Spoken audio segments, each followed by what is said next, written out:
Welcome back ناظرین. کامران صاحب، in fact سیاسی اختلافات اپنی جگہ پہ، تحریک انصاف کا کنڈکٹ کے اوپر آپ کا اعتراض ہو سکتا ہے، لیکن سر یہ جو عدالتی پروسیس چل رہا ہے سر، جس کے تحت تحریک انصاف کے کارکنوں کو، رہنماؤں کو سر 10 سال سزائیں ہو رہی ہیں، آپ اس کو کیسے ڈیفائن کریں؟ کیونکہ آپ لا کے اسٹوڈنٹ بھی ہیں نا، تو میں کیا کہوں گا، آپ اس کو کانسٹیٹیوشن اور لا کی سپریمیسی اور امپلیمنٹیشن کہیں گے یا سیاسی انتقام کہیں گے؟ سر تاریخ کا اس کو کیسے لکھے گی؟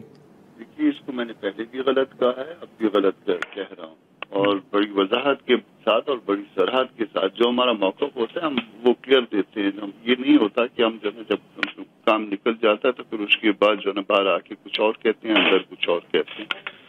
تو ہم ان تمام فیصلوں کو، یہ ممکن نہیں ہے کہ تمام فیصلے اوپر نیچے آ جائیں، یہ ممکن نہیں ہے کہ یہ فیصلوں کی حاجت جو ہے اکٹھی ہو، یہ ممکن نہیں ہے کہ اس میں ایک لائن جو ہے نا وہ ڈرا ہو جائے، اس لائن کے مطابق جو ہے نا وہ آپ کو پتہ چلنا شروع ہو جائے کہ یہ تو اس طرف والے ہیں اس لیے چھٹ گئے، یہ تو اس طرف والے ہیں. فیصلے خود چیخ کے بول رہے ہیں کہ وہ کیا ہو رہا ہے. تو یہ جو کچھ غلط ہے وہ غلط ہے، اور یہ تاریخ جو ہے وہ اس حوالے سے عدالتوں سے پوچھے گی یقیناً.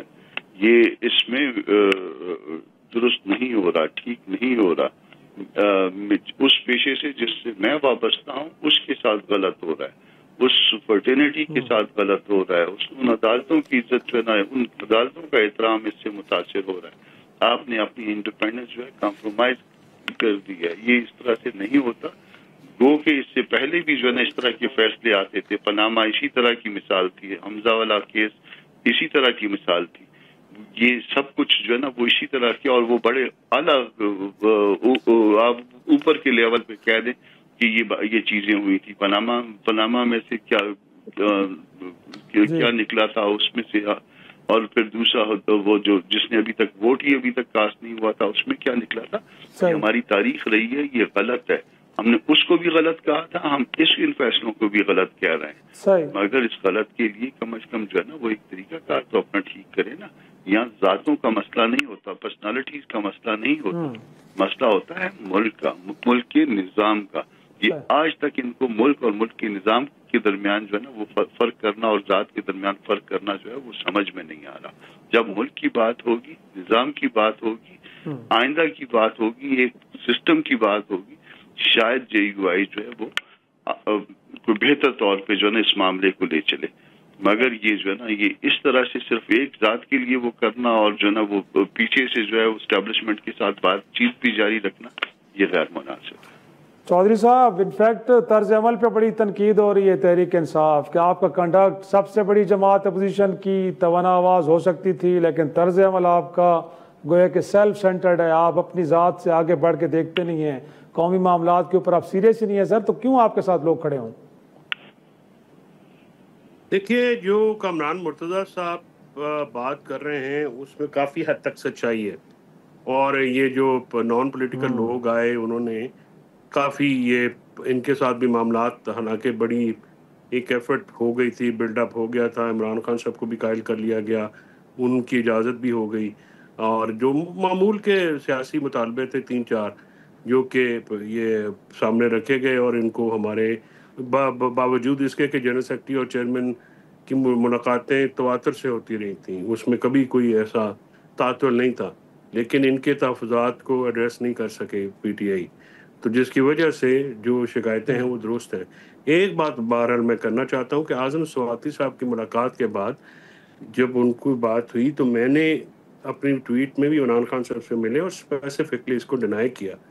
تو اس پہ انسسٹنس جو ہے وہ غالباً میں نہیں سمجھتا کہ مناسب بات تھی، لیکن باقی باتیں جو ہیں وہ درست ہیں. یعنی اگر آپ صبح ایک بات کریں گے، شام کو ایک بات کریں گے، تو وہ معاملات تو ٹھیک نہیں ہوں گے. ہم نے ان سے کہا کہ پیپلز پارٹی نون سے بات نہیں ہوگی، تو ہفتے بعد نون لیگ اپنے تمام اتحادیوں کے ساتھ بیٹھ کے تو PTI اکیلی وہاں پہ بات کری تھی. اگر اپنے اپوزیشن الائنس بنانا ہے تو کرٹسی ہوتی ہے نا، پولیٹیکل اخلاقیات ہوتی ہیں، سیاسی اخلاقیات میں کہ جی آپ ساتھ میں لائیں. کامران مرتضیٰ صاحب جو ہیں وہ بڑے سینئر وکیل ہیں، اور ہمارے کیونکہ بار میں ہم اور کامران مرتضیٰ صاحب ایک ہی دھڑے سے تعلق رکھتے ہیں، تو ہمارے تو بار کے لیڈر بھی ہیں.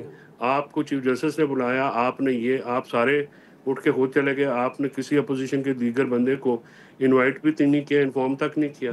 تو یہ پولیٹیکل کرٹسیز ہوتی ہیں جو کہ نہیں ہیں, اور اس کی جو پرابلم ہے وہ آپ دیکھیے نا, جیسے کل تحریک تحفظ آئین پاکستان کا میٹنگ ہوئی ہے, تو اس میں جو ہے وہ کہا گیا جی تحریک آپ چلائیں گے جنرل سیکرٹری لیول کی, کوئی عام آدمی نہیں میرے جیسا جنرل سیکرٹری, وہ اپنی ذمہ داری ادا کرنے سے پالیسی اسٹیٹمنٹ میں کہہ رہا ہوں. اور چیئرمین طور پہ احتجاج ہونا ہے, اور وہ کہہ رہے ہیں پتہ نہیں, مطلب اتنی کنفیوژن میں پارٹی ہے. اور 9 جگہ لڑائی ہے, پتہ نہیں میں نے آپ سے یہ بات کی ہے کہ نہیں, 9 جگہ پی ٹی آئی کی لڑائی ہے اپنے ساتھ, اپوزیشن کے ساتھ. تو سر اگر یہ تو پھر تو باہر کے لوگوں کی ضرورت ہی نہیں ہے سر, باہر کے لوگوں کی ضرورت ہی نہیں ہے. لیکن نہال ہاشمی صاحب, جو کامران مرتضیٰ صاحب نے جس نقطے پر زور دیا سر, جی آج 4 جگہ لڑائی. لیکن نہال صاحب میں لاسٹلی آپ سے جاننا چاہوں گا کہ سر کامران مرتضیٰ صاحب وہ لوگ کہ جنہوں نے 26ویں ترمیم میں انہوں نے آپ کا ساتھ دیا سر, وہ بھی اس عدالتی پروسیس میں بڑا اعتراض کر رہے ہیں, تو اس کو تو آپ مانیں گے نا سر, یہاں پہ جو فیئر جسٹس ہے اس کے تقاضے پورے نہیں ہو رہے. جی میں یہ کہہ رہا ہوں افتخار بھائی, اگر آپ کو یاد ہو کہ جب یو ایس میں کیپٹل ہل پہ ٹرمپ صاحب کے حمایتیوں نے, جن لوگوں نے بھی وہاں پہ اٹیک کیا یا اس پہ حملہ آور ہوئے, تو یو ایس جسٹس سسٹم نے سب کو کٹہرے میں لایا اور ان کو سزائیں دی. یہ ہو نہیں سکتا تھا یو ایس میں کہ آپ کیپٹل ہل پہ اٹیک کریں. Even they have question Donald Trump, آپ کو یاد ہوگا. اسی طرح سے ترکیہ میں جب گولان موومنٹ نے وہاں پہ ایک شورش برپا کی, تو آپ نے دیکھا ہوگا رجب طیب اردوغان صاحب نے کسی پہ اسپیئر نہیں کیا. اسی طرح سے آپ نے یو کے میں دیکھا ہوگا, جب بلیک آؤٹ کے بعد اور جب دوسرے انسیڈنٹ میں لوگوں نے لوٹ مار کیا, تو انہوں نے ان کو رات بھر 24 گھنٹے کورٹس لگا کے سزا دی. کون سا ایسا ملک ہوگا جہاں پہ جی ایچ کیو پہ حملہ کر دیا جائے, جہاں پہ ان کے جہازوں کو جلانے کی کوشش کیا جائے, جہاں پہ کور کمانڈر کے گھر کو آگ لگا دیا جائے, جہاں پہ جو بھی آپ کی ڈیفنس انسٹالیشنز ہیں اس پہ حملہ کیا جائے, اس کو توڑا پھوڑا جائے, اس کا مذاق اڑایا جائے, وہاں پہ چوری اور ڈاکہ مارا جائے, تو کیا ان سب کو ایک ایک گلدستہ دے کر کے جیل سے رہا کیا جاتا؟ جرم ہے, اور قانون کے تحت جو اس زمرے میں آتا ہے اس کو سزا ملنی ہے, خواہ وہ پریزیڈنٹ ہو, پرائم منسٹر ہو, خواہ وہ عام ادناس آدمی ہو. بہت شکریہ نہال ہاشمی صاحب, فیصل چودھری صاحب اور کامران. ناظرین ایک چھوٹا سا بریک کے بعد پاکستان اور امریکہ کے درمیان نئی دوستی کا سفر, یہ دوستی کتنی دیر پا ہوگی اور اس کے نتیجے میں پاکستان کو کیا کچھ مل سکتا ہے, کیا ملے گا, ایک چھوٹی سی بریک کے بعد ڈسکس کرتے ہیں.